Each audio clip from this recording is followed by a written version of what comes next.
నాకు ఫస్ట్ ఇచ్చిన ఈ అవకాశాన్ని బట్టి మొట్టమొదట దేవాది దేవునికి, ఆ తర్వాత సంఘానికి, పాస్టర్ గారికి వందనాలు చెల్లిస్తున్నాను. అయితే మనము ఇప్పుడు మూడో మాట ధ్యానిస్తున్నాము. ప్రతి సంవత్సరము శుభ శుక్రవారం నాటికి మనం యేసు క్రీస్తు శిలువ పైన పలికిన 7 మాటలు మనం ధ్యానించుకుంటున్నాం. ప్రతి సంవత్సరం మనము కొత్త విషయాలు దేవుని ఆత్మీయంగా బలపడిన వారు ఇక్కడ మాట్లాడుచున్నప్పుడు ప్రతి మాటలో ఉన్న ఆత్మీయ మర్మాలని మనం తెలుసుకుంటున్నాం కదా. అయితే ఇప్పుడు మొట్టమొదటి మాట క్షమాపణ గురించి అన్న చెప్పారు. రెండవది రక్షణ గురించి ఫ్రాన్స్ అన్న చెప్పారు కదా. ఇప్పుడు మూడవది మనము యేసు ప్రభు తన తల్లిగారితో అలాగే తన శిష్యుడితో మాట్లాడిన మాట మనము ధ్యానించుకుంటున్నాం. అయితే దేవుడు ఇక్కడ నిలబడిన వారు ఎవరైనా కానీ, నేను మా జ్ఞానం చేత కాదు కానీ దేవుడు కేవలం దేవుని కృప వలనే, దేవుని జ్ఞానం చేత మేము ఇక్కడ వాక్యం చెప్తున్నాం. ఇది మా గొప్పతనం అంటూ ఏది లేదు. సమస్త మహిమ ఘనత దేవునికే చెల్లునుగాక. ఆమెన్. మనం ఇప్పుడు ధ్యానించుకుంటున్న మాట యోహాను సువార్త 19వ అధ్యాయము 26, 27 వచనాలు చదువుకుందాము. యేసు తన తల్లియు తాను ప్రేమించిన శిష్యుడును దగ్గర నిలుచుండుట చూచి, అమ్మా, ఇదిగో నీ కుమారుడు అని తన తల్లితో చెప్పెను. తరువాత శిష్యుని చూచి, ఇదిగో నీ తల్లి అని చెప్పెను. ఆ గడియ నుండి ఆ శిష్యుడు ఆమెను తన ఇంట చేర్చుకొనెను. హల్లెలూయా. సో ఇక్కడ యేసు ప్రభు మనం చూసినట్లయితే ఆయన ఎంతో బాధలో ఉన్నారు కదా. ముళ్ళ కిరీటము, ఆయన శిల్వ పైన వేయకముందే కొరడాలతో కొట్టి ముళ్ళ కిరీటం ధరింపచేసి, అలాగే శిల్వ పైన మేకుల మీద ఆయన ఎంతో వేదనలో ఆయన అక్కడ వేలాడుతున్నాడు. కానీ అయినప్పటికీ మనము అక్కడ చూసినట్లయితే యేసు ప్రభు ఇతరుల గురించి ఆలోచిస్తున్నాడు, తన తల్లి గురించి ఆలోచిస్తున్నాడు కదా. మనం ఎప్పుడైనా కానీ మన బాధలో ఉంటే మనం మన గురించే ఆలోచించుకుంటూ ఉంటాం.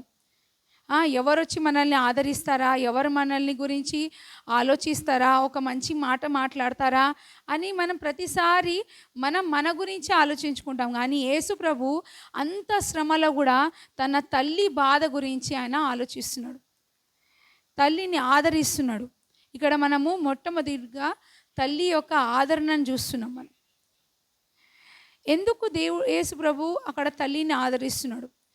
మనము లూకా సువార్త 2వ అధ్యాయంలో చూసినట్లయితే యేసు ప్రభు పుట్టినప్పుడు కన్యకైన మరియకు యేసు ప్రభు పుట్టిన తర్వాత మొట్టమొదటిగా వారు మరియా మరియు యోసేపు యేసు ప్రభుని యెరూషలేంకి తీసుకెళ్తారు.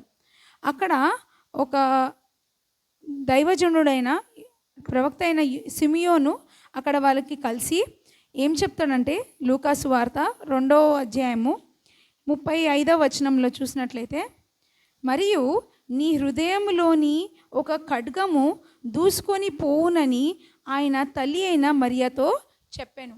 సో ఇక్కడ మనం చూసినట్లయితే తల్లి అయిన మరియకు సిమియోను ఏం చెప్తున్నాడంటే, నీ హృదయం నాకు ఒక ఖడ్గము దూసుకొని వెళ్తుంది. బహుశా ఇదే ఖడ్గం ఉండుండొచ్చు కదా.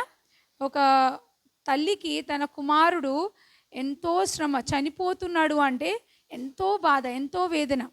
ఆ వేదనని చూస్తుంటే తన గుండెలో ఒక ఖడ్గం దూసుకొని పోతున్నట్టు ఉంది. ఆయన తను ఎంతో శ్రమతో ఆ కుమారుని పెంచి పెద్దగా చేసి తను చనిపోతుంటే ఎంతో బాధ ఉంది తనకి. దానికి తోడు చాలా విధేయుడైన కుమారుడు, మొట్టమొదటి కుమారుడు చాలా విధేయుడైన కుమారుడు యేసు ప్రభు. అలాంటి కుమారుని చూసినప్పుడు ఎంతో బాధ కలుగుతుంది కదా. ఆ బాధ నుండి ఓదార్పు కోసము తన తల్లిని ఆదరణకరమైన మాటలు ఇక్కడ పలుకుతున్నట్టు మనం చూస్తున్నాం. ఏంటిది? అమ్మ ఇదిగో నీ కుమారుడు. తన శిష్యుడని చూచి యోహాన్ శిష్యుడిని చూచి, అమ్మ ఇదిగో నీ కుమారుడు, ఇదిగో నీ తల్లి అని యోహానుతో చెప్తున్నాడు. ఎందుకు? మరియకి కుమారులు లేరా? యేసుప్రభు తర్వాత కూడా కుమారులు పుట్టినారు, 4 కుమారులు. ఎవరు? యాకోబు, యోసేపు, యూదా,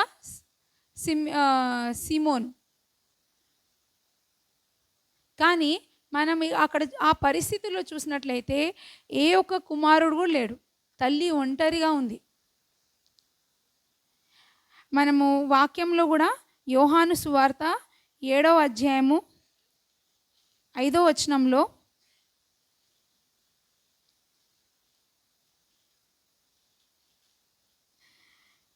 వచనంలో చూడండి, ఆయన సహోదరులైనను ఆయన యందు విశ్వాసం ఉంచలేదు.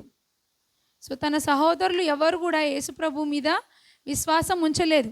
వారు అక్కడ ఆ పరిస్థితిలో లేరు. తల్లి ఒంటరిగా ఉంది. ఆ తల్లికి శారీరకమైన ఆదరణే కాదు, ఆత్మీయమైన ఆదరణ కూడా అవసరం.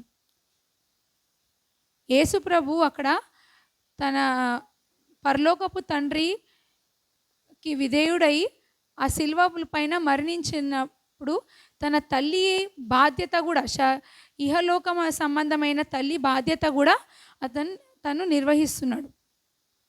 సో ఆత్మీయమైన ఆదరణ కోసం కూడా ఆ తల్లిని యోసేపుకు అప్పగిస్తున్నట్టు మనం ఇక్కడ చూస్తున్నాం. సో ఆ తల్లికి శారీరకమైన ఆదరణ, ఎందుకంటే తను ఒంటరిగా ఉంది. ఏ కుమారులు భర్త యోసేపు గురించి మనం ఎక్కడ కూడా ప్రస్తావించినట్టు మనం చూడం తర్వాత. సో తనకి శారీరకమైన ఆదరణ, అలాగే తన ఇష్టమైన శిష్యుడికి తన తల్లిని అప్పగిస్తూ ఆత్మీయమైన ఆదరణ కూడా మనం ఇక్కడ చూస్తున్నాం. చివరిగా మనం చూసినట్లయితే తల్లికి ఒకటే కాదు, మన అందరికీ కూడా ఆ 3వ మాట ద్వారా యేసుప్రభు ఆదరణ కలిగిస్తున్నాడు. లూకాసు వార్త చూడండి, లూకాసు వార్త 8వ అధ్యాయము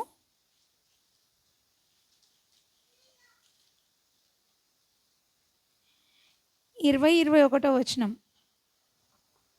అప్పుడు నీ తల్లియు నీ సహోదరులను నిన్ను చూడగోరి వెలుపల నిలిచి ఉన్నారని ఎవరో ఆయనకు తెలియజేసిరి.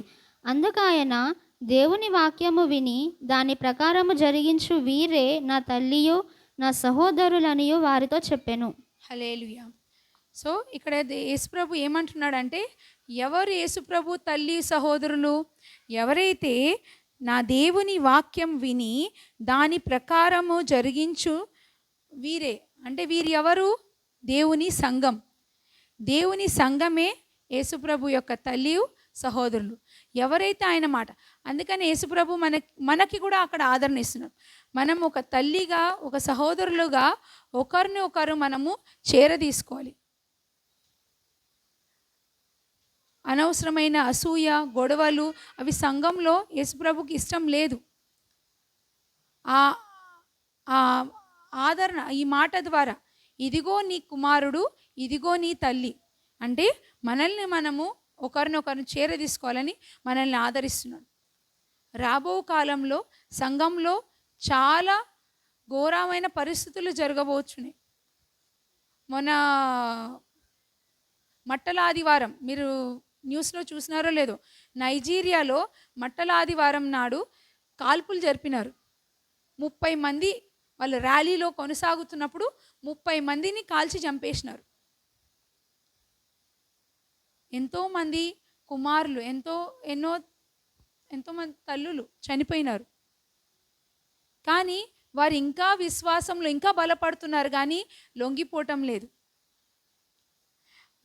దేవుడు అలాగే మనల్ని ఆదరిస్తాడు. ఎటువంటి శ్రమలు వచ్చినా, ఎటువంటి ఇబ్బందులు కలిగినా మనము ఒకరికొకరు నిలబడి దేవునిలో కొనసాగాలని దేవుడు ఆశపడుతున్నాడు. ఇదే ఆయన ఇచ్చు మనకు ఆదరణ. దేవుడిచ్చిన వాక్యంను దీవించును గాక. ఆమేన్.